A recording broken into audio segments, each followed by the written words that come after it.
Good morning, ladies and gentlemen. I'm Hania Salim. And I'm Yuvak Tucker, and on behalf of the English Department of Delhi Private School Sharjah, we welcome you all to the 4th edition of TEDx YOUTH DPSS.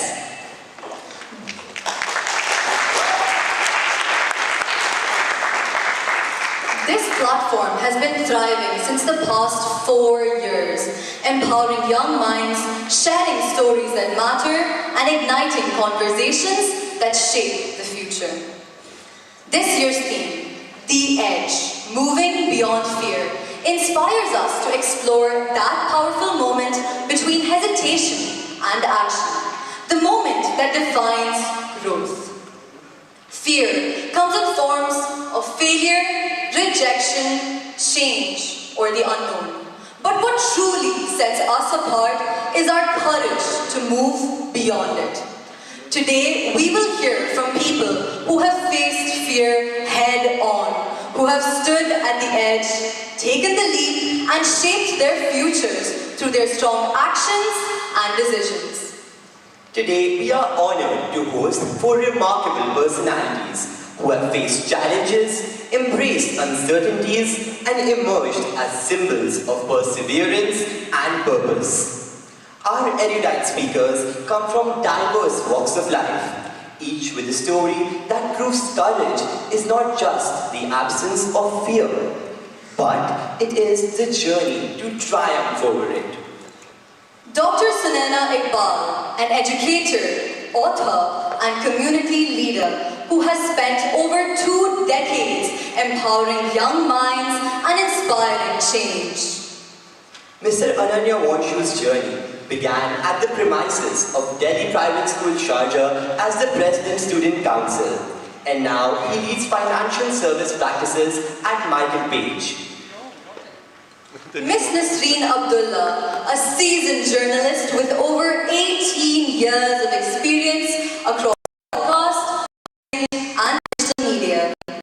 And our speaker is Ray Ahmed, a Harvard-trained business leader with over 2 decades of experience driving growth.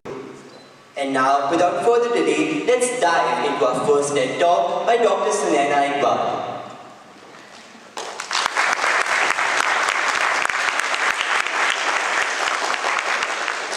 Dr. Sunaina Iqbal is a senior lecturer at the University of West London, Ras Al Khaimah, and a senior fellow of the Higher Education Academy in the UK. She has been recognized with multiple awards, including the Sheikh Hamdan Award for the Most Distinguished Family and the Outstanding Faculty Award. Beyond academia, she has led large-scale training and development programs through her consultancy, equipping thousands with leadership, communication, and resilient skills. She continues to inspire through her book, Destination Success, and through her countless contributions to education and empowerment. I would like to invite Dr. Sunaina Iqbal to stage to share her inspiring journey and insights with us. Let's welcome her with a huge round of applause.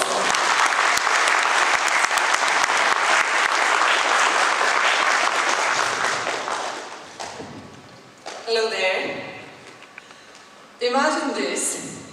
You're alone at home, late into the night, and someone calls up and says, hey, there's a 4-legged animal at your door. Which animal comes to your mind? A cat? A dog? A rat? Which animal? For me, it's a ferocious lion, ready to devour me. Anyone else who thinks like me? Show of hands? Wow, I'm so glad that there are people like me, and I'm not just a unique piece, as my family thinks. But this exercise gives us a very valuable message, that our minds tend to exaggerate threats. Let me channel Professor Lupin from Harry Potter and bring a Bobbit on stage. I want you all to think of anything that you fear. It could be an exam, it could be a bully, it could be boogeyman, job loss, critical illness, health of your parents, accountancy, math, physics, anything. And at the count of 3, let's all shout it out loud. Ready? Are you with me? Cool. So here we go. 1, 2, and 3. My daughter said, Mom. Okay. Did you hear that chorus? Every single one of us have our own fearful thoughts.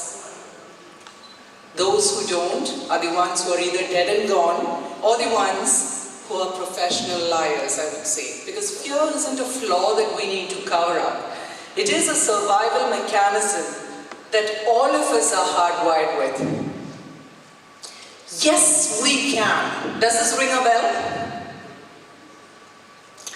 These 3 words electrified a nation in 2008, and President Obama, one of the finest speakers of his time, admits to having fearful thoughts before every single speech of his. But that does not discourage him. It pushes him to practice, rehearse, and deliver with conviction. So when he's speaking, fear is in the room with him, but he does not handle the microphone.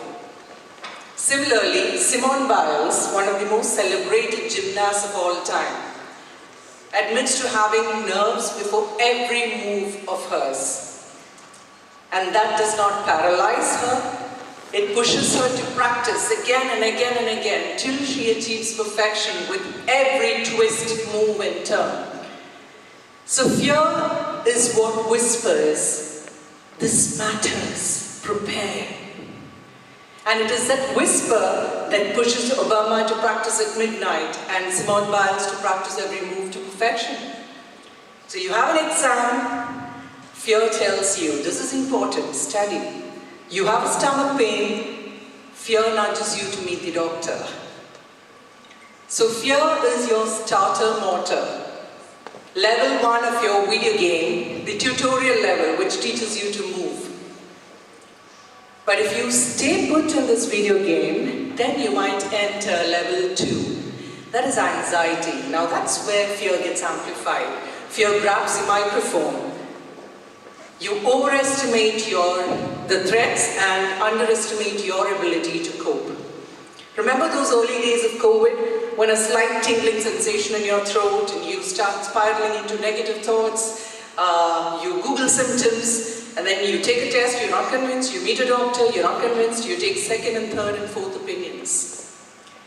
And if this goes unchecked, then you would enter level 3, that is depression. That's where you lose all hope. You withdraw, and even getting out of bed becomes difficult for you. That's what happened with Dwayne "The Rock" Johnson. He admits to having slipped into depression in his early 20s when he lost a professional football career and a relationship. So he locked himself up in an empty apartment, wouldn't even take phone calls, and he says during that period he couldn't understand what mental health was. And he couldn't get himself to do a thing.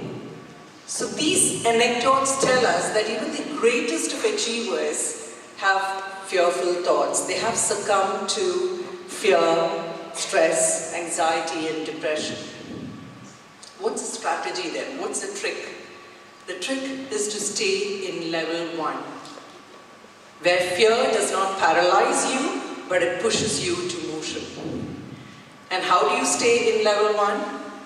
Let me bring in a couple of psychological tools here, borrowed from acceptance and commitment therapy and neuro-linguistic programming. So I want you all to imagine a person who cares for you the most. They'll go to any extent for you. Alright? Now think of a person who's hugely melodramatic. They can turn a tiny moment into a Broadway spectacle. For my daughter, these 2 people were the same, and that was me.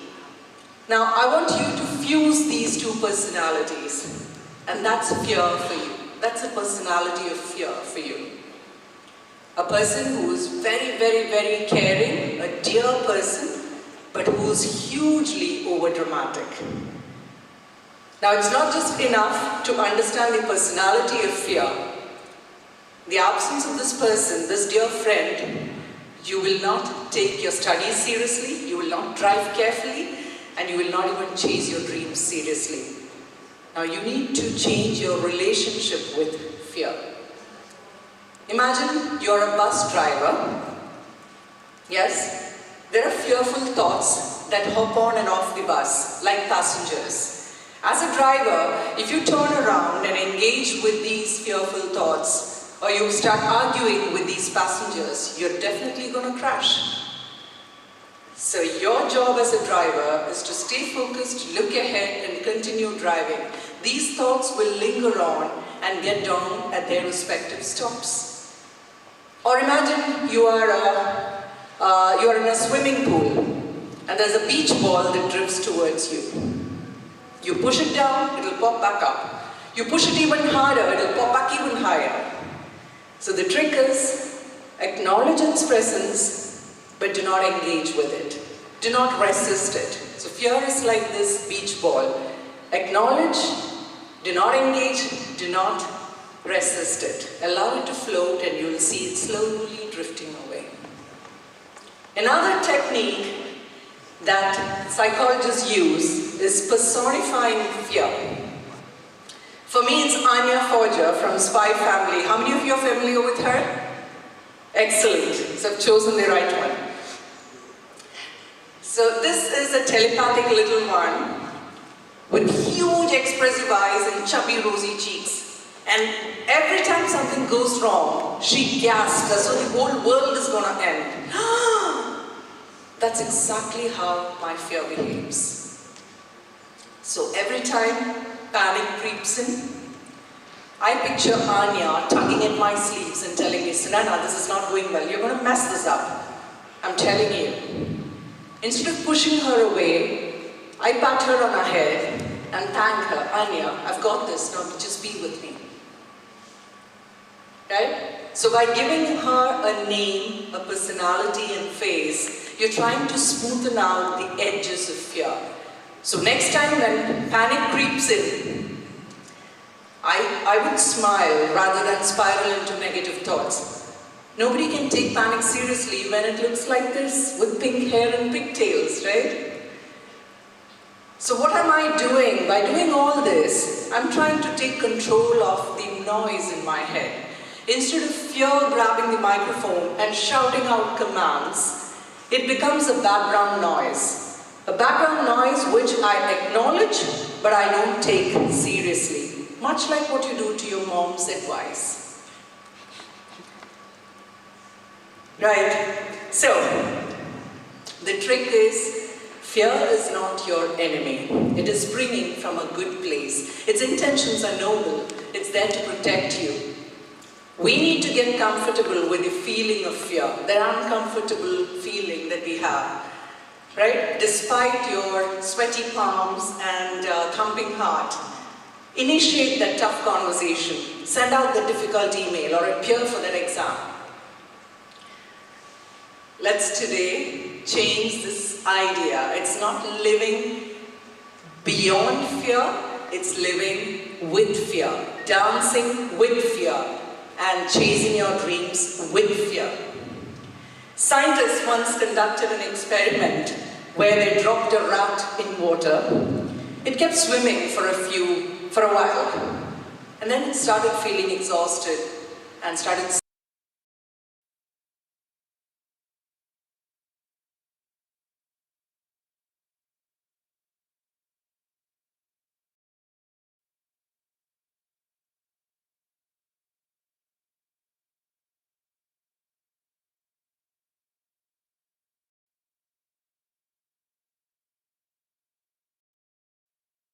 According to World Health Organization, 970 million people suffer from anxiety and depression worldwide. And that's 1 in 8 people. And 700,000 lives are lost every year to suicide. With suicide becoming the 4th most common reason for death in 15 to 29-year-olds. These are not just numbers and statistics, guys. It could be someone's mother, It could be someone's best friend. It could be your colleague, classmate, your closest, most loving friend. So in a world that is spiraling into level 2 and 3 of depression and fear, let's be that hope that encourages someone to continue swimming again and again. Yes, you will be able to achieve it. You can do it. I believe in you. Borrowing Obama's words once again, let's embrace the audacity of hope. Hope in the face of uncertainty, hope in the face of fear, hope in the face of difficulty. So ladies and gentlemen, let the dance begin. Thank you.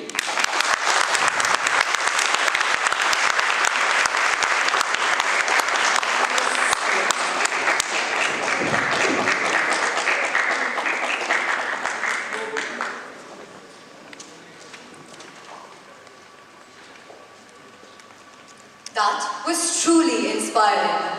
Dr. Sunaina's words reminded us that learning and growth never stop. Our next speaker, Mr. Ananya Wanshu, from his early leadership experiences to graduating from Warwick Business School and leading major financial practices at Michael Page. His story is one of growth, integrity, and impact. He now continues his journey with MGX, guiding purposeful teams while staying grounded in his passion for travel, sports, and learning. Let's warmly welcome Mr. Ananya to the stage.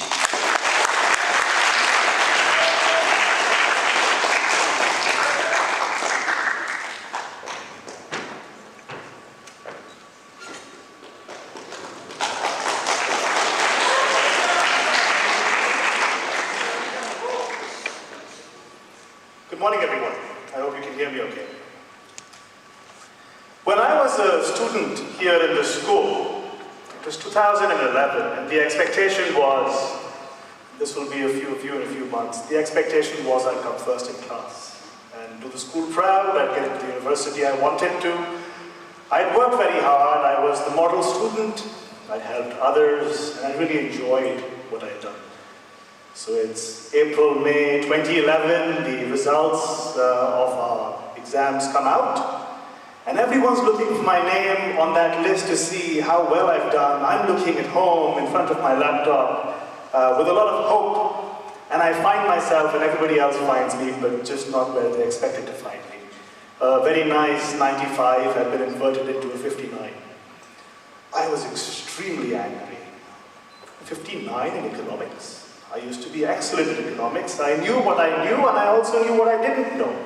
So I finished the exams, and I would know, I got these 3 answers wrong, I didn't know this, and this is exactly what I'm going to get. And that was a lot of us who'd spent a lot of time studying towards our exams.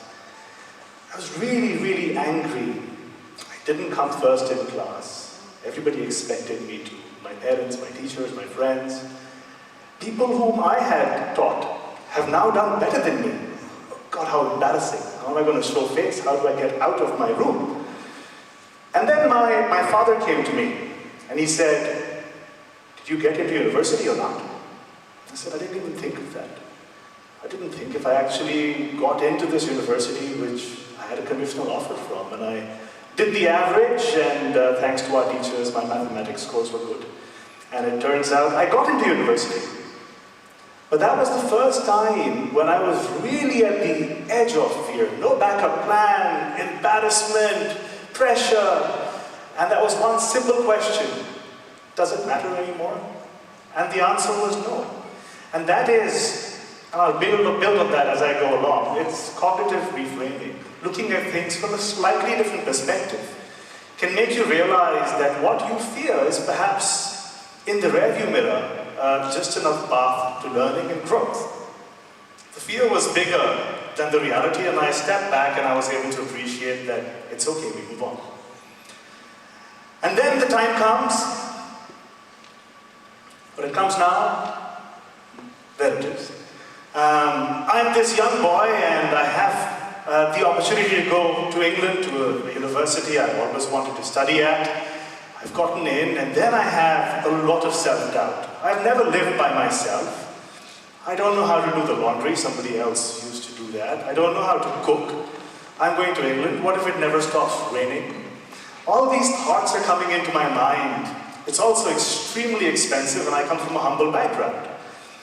So I called my mother up and said, Mom, this is very, very risky. What if it doesn't work out? What if I don't succeed at university? What if I don't fit in?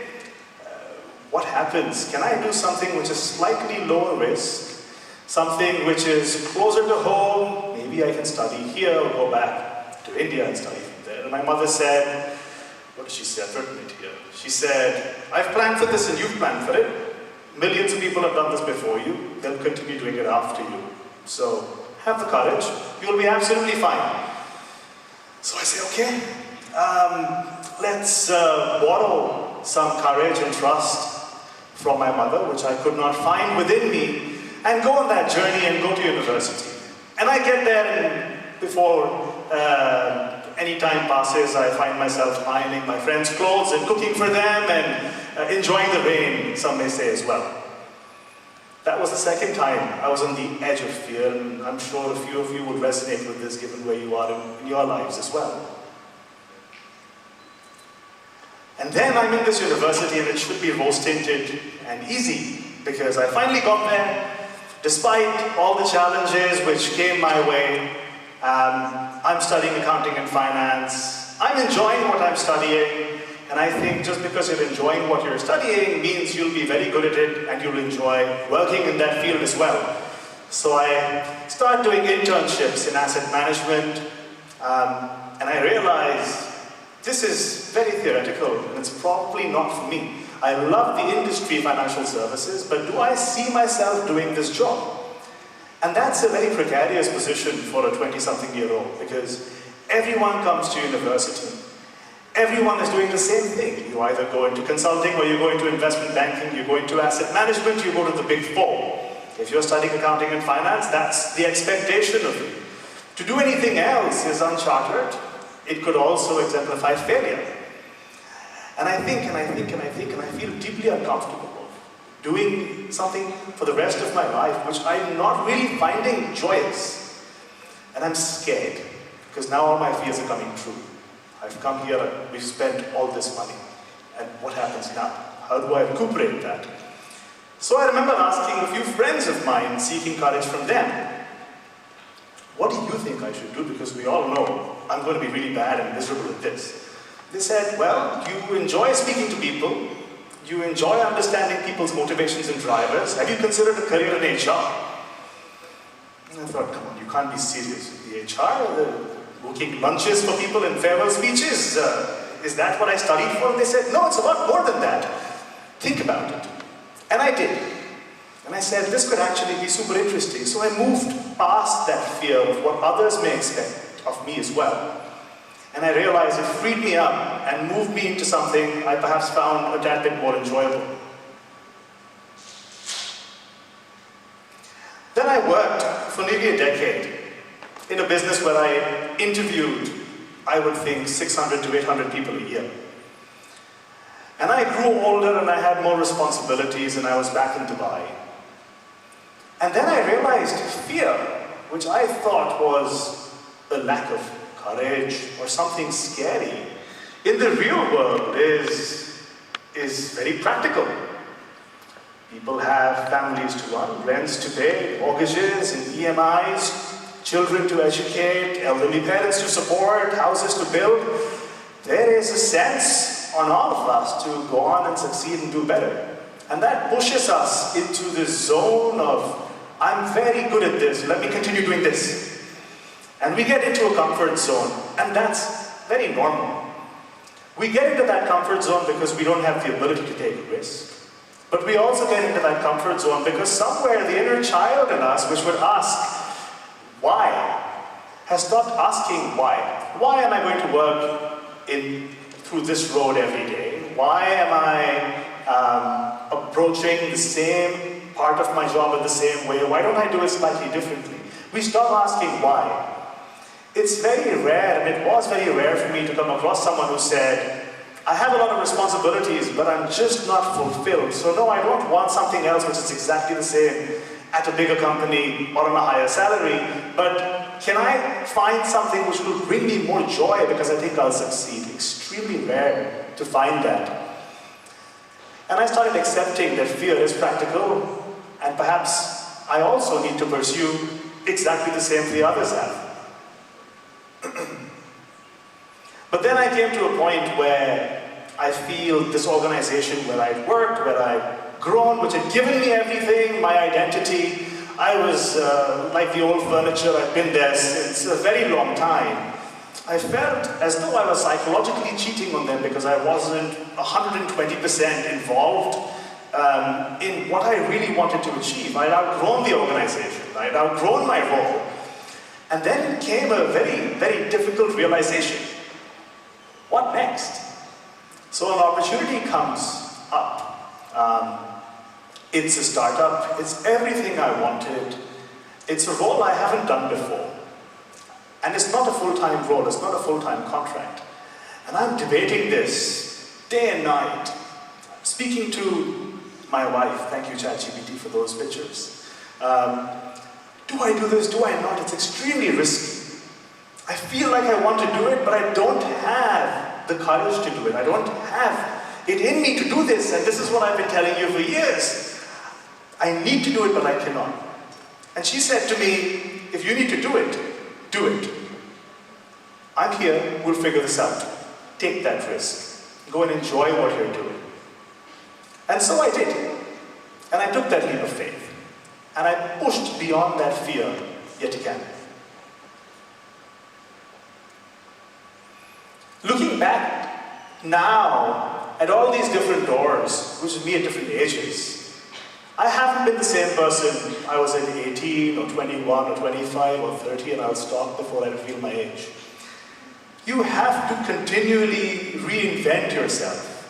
And what's helped me do that the most is being curious about what I'm doing, why I'm doing, and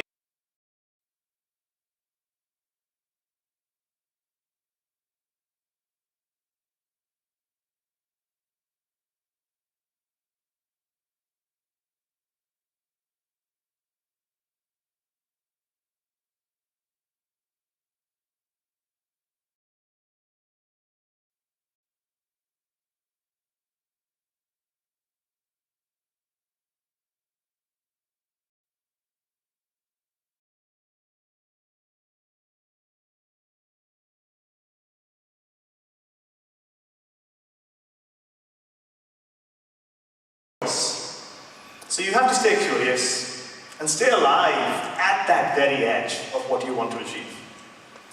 Today we're in a bit of a modern fear with artificial intelligence coming in, technology is changing every so often, and it's the fear of staying relevant.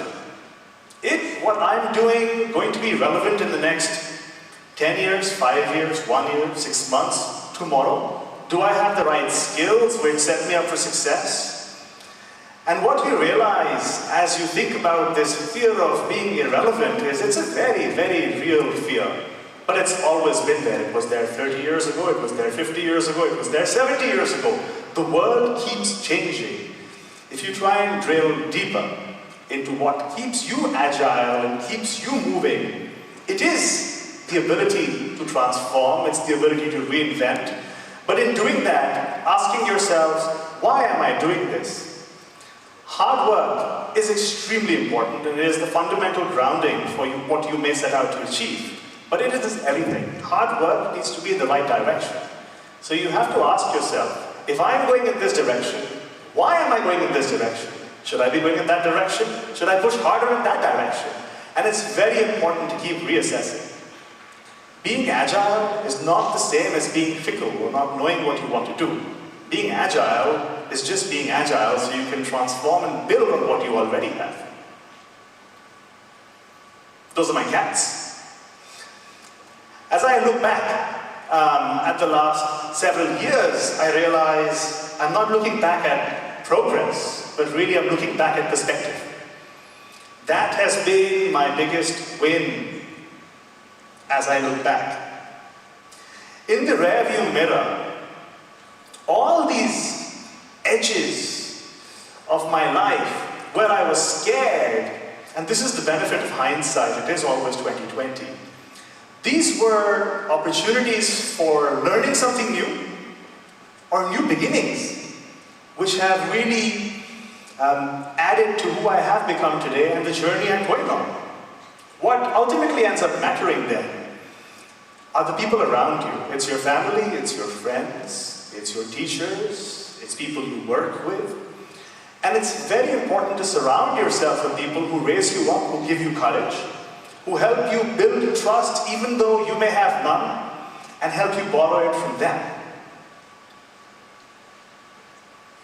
And if I could share the gift of perspective with my 17-year-old self. In life, and I've written this down so I don't mess this up, you're going to be at the edge many, many, many times. Fear will change the shape and size. It's always going to be there, but remember, when you see fear, you also see growth. Choose your edge, and what I mean by that is pick something which makes you excellent, pick something which you truly enjoy, because that is going to be your edge in the real world. Sharpen your tools. Ask questions, be curious, and be open-minded. And remember, the edge is not where fear lives, but it's where growth happens. Thank you.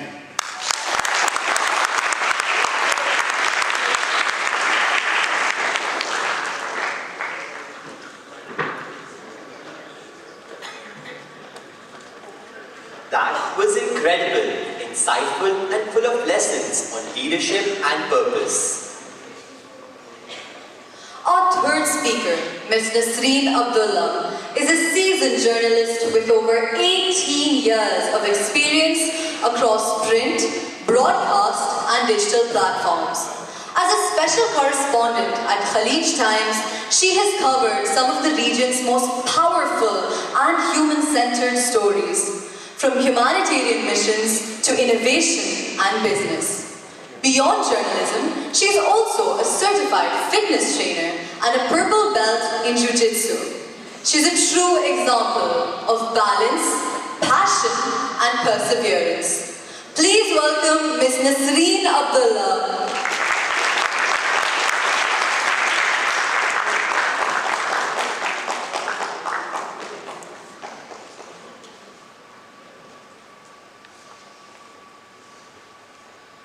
Hi everybody. What's your favorite place in the whole world? London? Paris? India? UAE? You know what's mine? It's my comfort zone. From sticking to the same social situations to rereading the same book for the 150th time, there's nothing I enjoy more than the known. In fact, I'm rewatching my favorite series on Netflix for the 20th time, which is, by the way, The Rookie. So what I'm saying is, predictability is like an emotional support blanket for me. But as a journalist, a mother, and as someone who does the martial arts jiu-jitsu, guess where I hang out all the time? On the edge. The edge of exhaustion, the edge of my deadlines, the edge of being choked out by someone half my size on the jiu-jitsu mat. And this should be coming up now. Yeah. That AI-generated image and that expression, that's me 80% of the time. And my life feels like that 80% of the time. So what's the edge, you ask?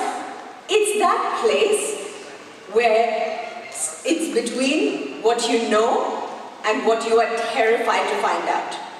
It's that point where you feel mildly nauseous because of stress, but also there's a flutter of excitement in the pit of your stomach. It's that place where your brain says, run! But your heart says, I don't know, maybe take a peek. It's uncomfortable, unpredictable, yet it's where every single important chapter of my life began. So I'm going to share with you 3 instances where I felt fear. Now, when you look at me, I'm on a stage giving a TEDx talk, you're probably thinking, she's a fairly confident person, right? Wrong.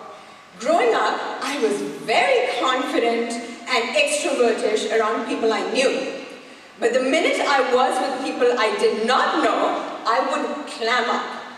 I would not speak up. I would not voice my opinions. I wouldn't even ask the security guard where the toilet is. So this me, I walked into the American University of Sharjah to do a bachelor's in mass communication. That's how I looked. That's me in the corner wearing pink. Don't let the age of the images trick you into thinking I'm old. I'm really young and cool. But when I was at university, I did a minor in psychology. And in our class, it was an advanced class, and we were 10 people and a super good-looking professor. So my aim was clear. I walk in, sit in a corner, don't speak to anyone, don't make eye contact, just listen, write my exam, ace it, and move on. But there was a catch. In this class, 10% of the grade was for class participation. And there were just 10 of us, so I couldn't hide anywhere. I was like, do I have it in me to let go of that 10%? No, because if I didn't get the 10%, I wouldn't get an A. So I had to speak out loud. You have no idea how terrifying this was for me, but I needed the A. So I started to work up the courage. Half the class I would spend rehearsing in my mind what I would say, and then slowly raise my hand. And then when I got a chance, I would say what I wanted to say and sit back down, mentally clutching my heart like I had just run a marathon. In those days, I learned more about conquering my fear than about psychology. And 2 years later, in my first job as a journalist, I had to walk up to random people on the road and ask them their opinions about daily news reports. Now, I'd like to tell you that the class set me up perfectly for it, but then I would be lying. I was still terrified. I would spend hours on the corner of a street, unable to work up the courage to go speak to someone. But I overcame it. Today, I can speak to anyone and everyone. I have to for my job. But it did not happen in one magical swish. It took practice, it took movement, and it took me pushing myself to the edge several times. Courage doesn't always look like confidence. Sometimes it looks like a panic attack which has had 6 cans of Red Bull. But that's okay. You just need to keep moving. Another time when I felt overwhelming fear was 2 weeks before my 23rd birthday. Now from where you guys are sitting, 23 sounds really cool, right? You have graduated, you're no longer studying, you have your first job, you have a paycheck, you have your own car, you can go anywhere, no one to tell you any rules. It's pretty cool, right? You know what I was doing 2 weeks before my 23rd birthday? I was getting discharged from the hospital after having my first child. Such a joyous occasion. But the only catch is, I had never taken care of a child for more than an hour before that. I'm an only child, I had no siblings, and I was raised here, far away from my cousins and extended family. I had not even held a newborn before I had one of my own. So when the doctor said, you are discharged, you can go home, I felt fear like I had never felt before.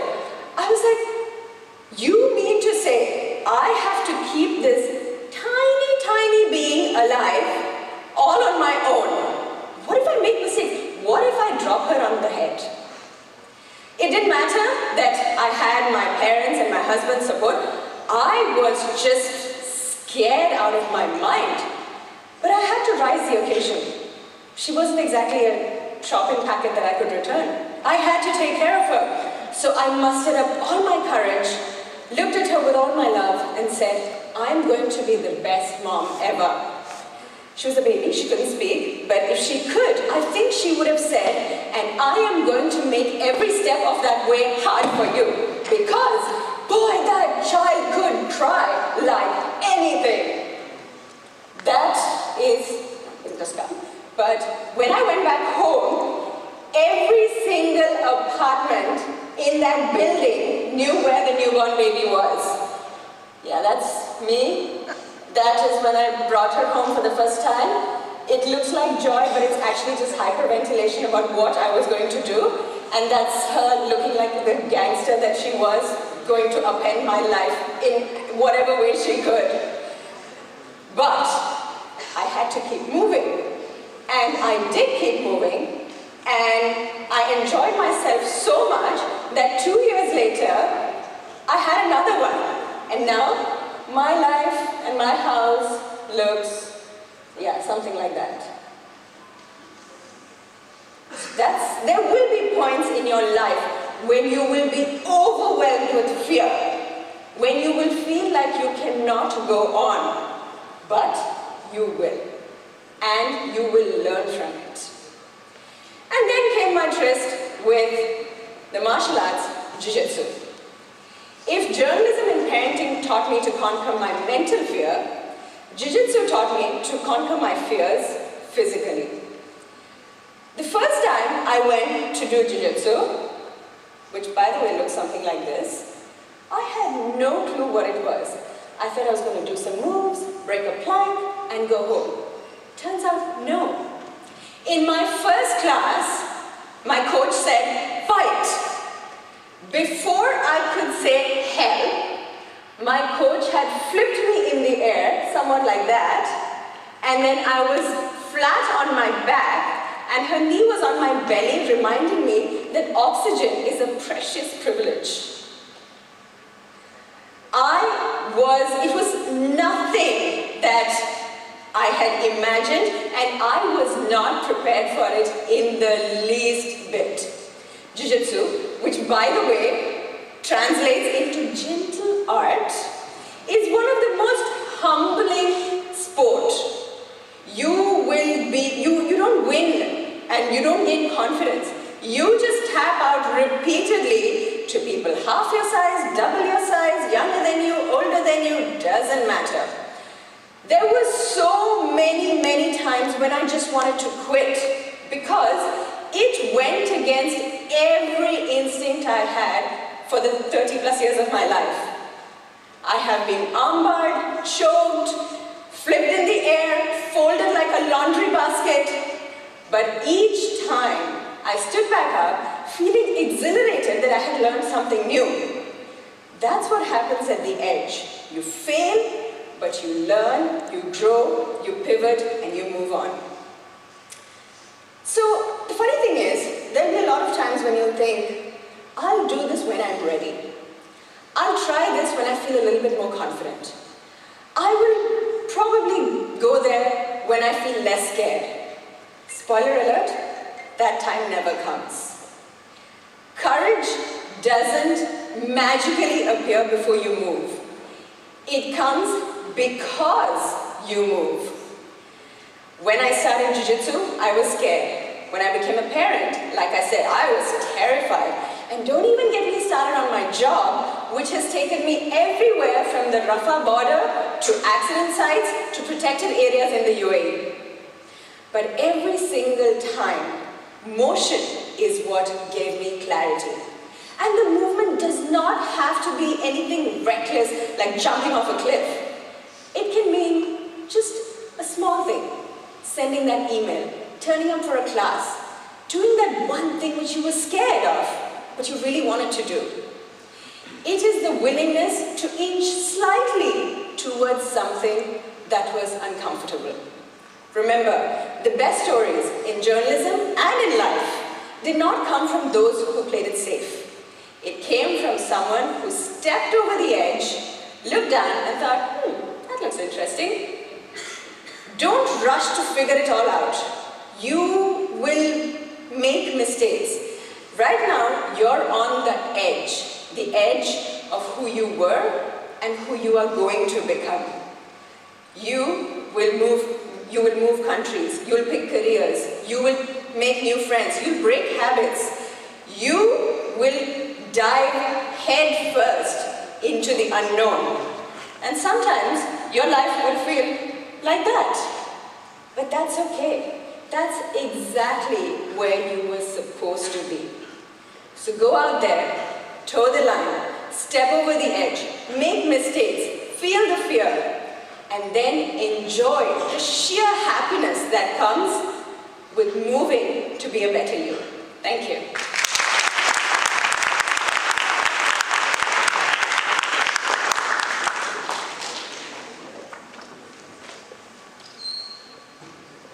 What an inspiring talk. Miss Nasreen reminded us how resilience and curiosity can drive meaningful storytelling. Our final speaker, Mr. Raid Al-Ahmed, is an accomplished business leader with over 2 decades of experience in both public and private sectors. Currently serving as the Chief Commercial and Business Development Officer at Census, he has led transformational initiatives in finance, cybersecurity, and innovation. A true visionary, Mr. Raid's story reflects the strength of leadership, grounded in learning, empathy, and innovation. Let's give a big round of applause for Mr. Raid Al-Ahmed.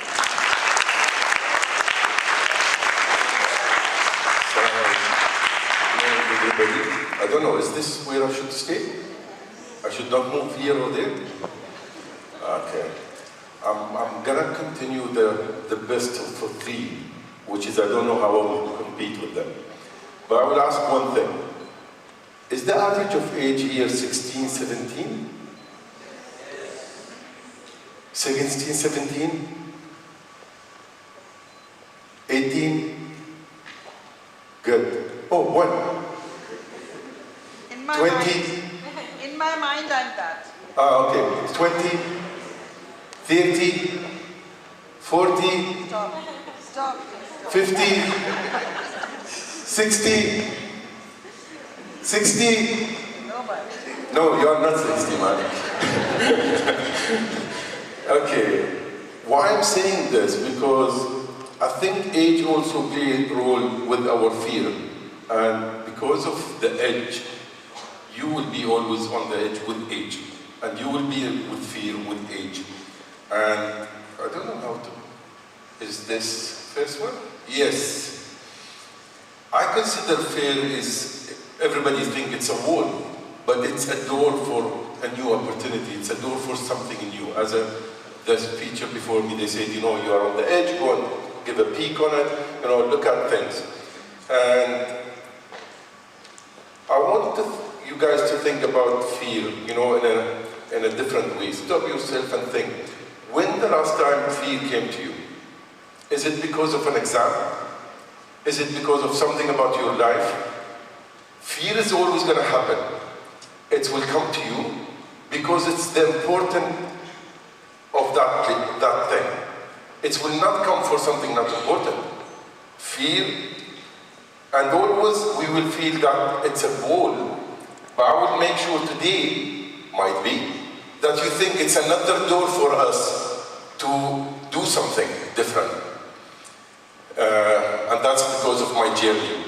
I don't know how this will affect on you guys because it was bad for my kids. You know, just like they took it in the wrong way. Okay, I guessed about your age, but is anybody can guess my age before I start? 30? Who says I'm between 30 and 40? Good ones. I love you guys.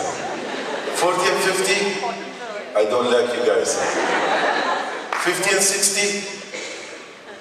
You think I am 60 and 60? Yeah, okay. 20 and 30? Allahu Akbar. Okay. My first fear and my first things happened to me, I was in grade 9.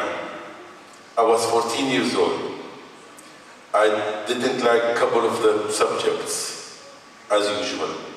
But the subjects were very, very disappointing for my family. I didn't like Arabic, Islamic, and history. God, I like mathematics, science, and in that time also, just like a family had struggled financially a little bit, and I thought, what I shall do? What's my options? My ideal brother, who was in grade 12, he failed. And his marks used to be 95, 96, and I was in the 80s, my grades 80s. If he's 95, 96, he failed on grade 12, what will happen to me?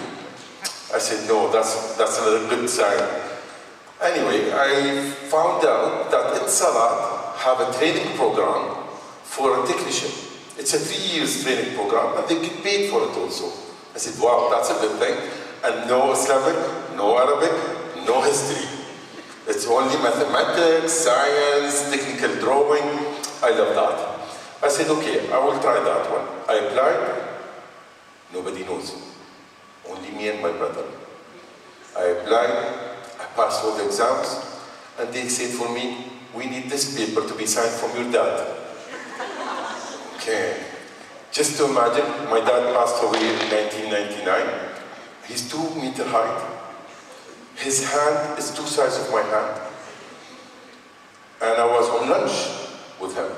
And I said, Dad, I can't continue school. I don't want to go to Salat for this program, and it's good because it's have technical drawing, blah, blah, blah. And they give me money, and blah, blah. He said, no. And I knew that. The answer was there. I said, Dad, I'm not going to continue school. He said, no. I said, there's a paper to be signed.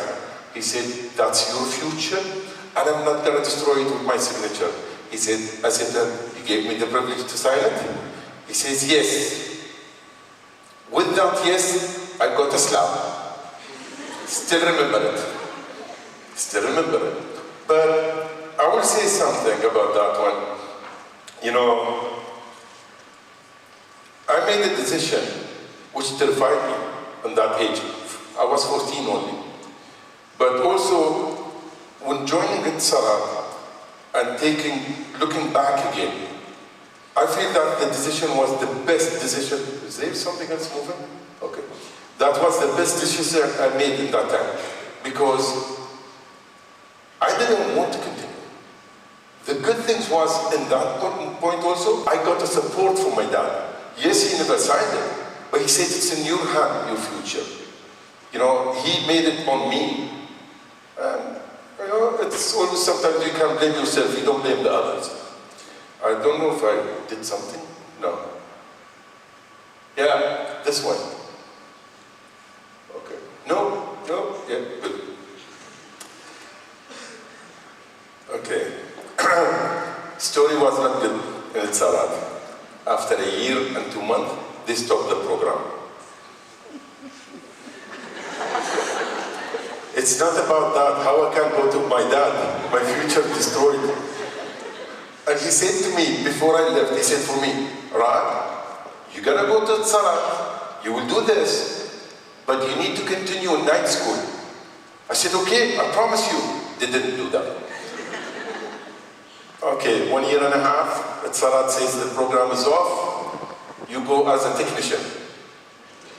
Okay, no studies, going as a technician. And by the way, I was a technician for 6 months at Salat, and we used to go in holes under the ground, putting the cables together. I learned a lot from Salat, and my thanks and now. Anyway, when that news came, we were 8 in the class. 5 of us went to the Navy, UAE Navy in Abu Dhabi, and 3 stayed in Salat, and one of them, 2 were nerds. And I was in between, the nerdy guy and the troublemaker guy. And I said, I'll stay with them, be a technician, or go with the fun guys. That's my decision, no doubt here. It's me. I said, okay, go there. And I joined the Navy for 12 years, and trust me, it was the most amazing years. I learned a lot, I worked hard, and I I said I would stop studying. I got 4 diplomas when I was in the Navy. I got a diploma in electric, and I got diploma in electronics, and I got diploma in mechanics, and I got diploma in my accounting. And this cheered me up because I really worked hard, because I put myself on the edge. I'm the one who took that action. And I should pay for it by myself, nobody else. I should work hard for it. And this is what's happened. When you take that responsibility, whatever happens, you keep taking responsibility, you keep putting on yourself that you need to do better. Okay, again, in 2000, and I was, after 12 years in the Navy, and I got my last accounting degree, and by the way, the accounting degree, and I respect you guys, just like your finance, I was the first on UAE, and I was awarded by 3 sheikhs in the Don't tell me why and how, I don't know, I was lucky. I was in love with it, the teacher was amazing with me, and I was really, I always loved numbers, and I think that was rewarding me. And after 27 years, when I was 27, sorry, nobody knows my age. Again, I faced to move from the Navy because I got my accounting degree. And I said, I need to go out and see something else. That's it, now I'm an adult. It's a career path. And I said, the Navy, again like the others, it's a comfort zone. I was so successful and respected in my place. Why should I move to uncertainty? Something I don't know anything about it. And I say, you know what? I'll pursue my finance, sector, and I will see what will happen with that. And I quit the Navy. And there was no job for 8 months. I never quit because I had a job in my mind. No. I just quit because I wanted to change. And I thought, that fear of changing or taking my comfort zone, go away from my comfort zone, it's not going to stop me. It's going to give me more power. And I said, I'll tell you something. I joined DEWA as an accounting trainee. And I went, and this is a true story, I went to the Dubai Islamic Bank, next to the clock roundabout in Dubai, and I went to the HR, I said for them, I want to work with you guys. They said, we don't have job for finance. I said, okay. I went to the other door of Dubai Finance, Dubai Islamic Bank, and I said, where's the finance department? They said, the 4th floor. I said, okay, I went to the 4th floor. I walked in, and I said, where's the finance department head? They said, for me, he's there, and that's his secretary. I went to his secretary. I said, can I meet Mr. Finance Department head? They said, do you have appointment? I said, no. What do you want him for? I said, for joining the bank. They said, there's HR. I said, I talked to HR, and they said, for me, there's no job in finance. And he said to me, that's the answer. I said, yeah, but I think there's something would be coming for me. He said, no, we can't, it's only with HR. I said, okay. I sat there. He said, man, you can't stay here. I said, let him to know that I'm here. I went in. I swear, the fear in that time is beyond your expectation, because I didn't know what he will say. Everybody will say for me something. But I went in and I said for him, this is my CV. I was the first one here, and I want really to work with you guys. He said for me, but if the secretary told you that there's no positions. I said, yeah, but just keep it with you. He said, but we don't have anything. I said, just keep it with you. He said, okay. Keep it with you 3 times, made him ask me 7 questions. And I was so happy to answer them all. And then I went. I worked with DEWA. I worked after 6 months with Emirates Airline. I took another decision. See, that's the main thing. When fear comes and you make an action and take a decision, fear becomes something very important in your life, because that fear is a decision place. Anyway, I took you everywhere. I'm just like some. Anyway, and I will always say one thing about fear. Fear for me is a roundabout. You go, and before you go, there's many exits. You need to know which exit, which direction you want to go, and then you choose your exit. But don't go in and then try to choose something, and then you will keep spinning or you will stop, because accident will happen. Before that, analyze it. And I was saying, did something? Yeah, I keep forgetting this.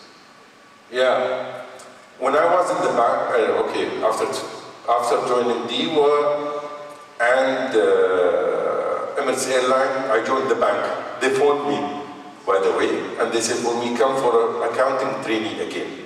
And I said, "Okay," because that's my passion. And I went there, and I got my my banking diploma, and then I got also my IT bachelor degree. See, never stop studying. Okay, I want one more. Yes, this is my roundabout. Whenever I feel, I treat it like a roundabout. Okay, I analyze my choices before I go. I see what choices are around me, and what I will do. Take one direction. I take that direction and accept whatever decision I made and whatever things comes from it, wrong or right. I accept it. I will never, and up to now, and I was gonna leave my age, but no. Up to now, never regret one decision I took. Never. And I will tell you something, there was more bad than good ones. But I never regretted. Because in that time, with all the information I had, that was a good decision. But when I came after 2 years, I said, that decision, now I have more information. 2 years before, I never had those information. I never had that experience also. But that decision was good and even great in that time. And those decisions made me who I am now. And I will tell you something. I cleaned toilet in the Navy. I did everything. Name any position, any work I worked in. Any sector I worked with it. Because my gut and my courage is saying for me, fear is an opportunity for you. Fear is not just the wall, it's the door for the new things. And I think after this comes this, which is again, I did my any field position I come, I put it. Who knows what's mean KPI? No, students only. I'll give them a prize. Good. No, now a prize, a hand come up. Huh? What is it? Quality performance. Sorry? I think it's related to quality and performance. KPI? I think so, yeah. Quality? I think my father does KPI checks. Let him to talk to me. KPI is a key indicator performance, which is, keys in your life or at work, just you put them there, you set them for yourself, and you perform toward them. In all my life, and I'm going to say for you, since I was a child, I always put numbers in front of me to achieve them. One of them was the marathon. I'm a very short distance runner, by the way. I'm a 400, and I was a champion of 100 meter. No, don't do that. When I was grade 4. Okay, I was 100 and 200 champion. And then maximum I go for 800. I decided to go for 10K marathon. I can't even run 1K. And it took me 6 months to do that. First year, I did it in 1 hour, 16 minutes. Second year, 1 hour and 11 minutes. The third year, 53 minutes. Then I quit. No more, because I got injured. Anyway, I will just say the takeout from this, and I know I talk a lot sometimes. I always say, remember fear, it's not the wall, it's the door. That's something which is very important for us. Yeah. Where's that page? If somebody wants to take this page, pick carton from me. Okay. Every fear I face is an opportunity. I said that many times. Step through it, learn, study, and adjust to it, and move forward. That's what will make fear for you is something, good for. But then, so next time you feel fear, think about my roundabout. Don't forget, Ra'id roundabout.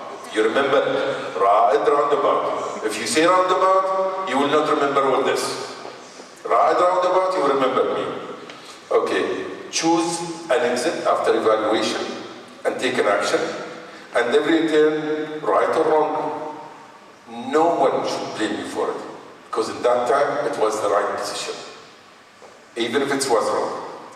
Build your path, because life does not punish your fear. It rewards your courage that you did it. Thank you, guys.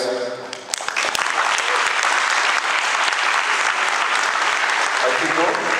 See, that's what I knew about. I told even everybody, I said, you know, while I'm talking, keep coming to make my time longer.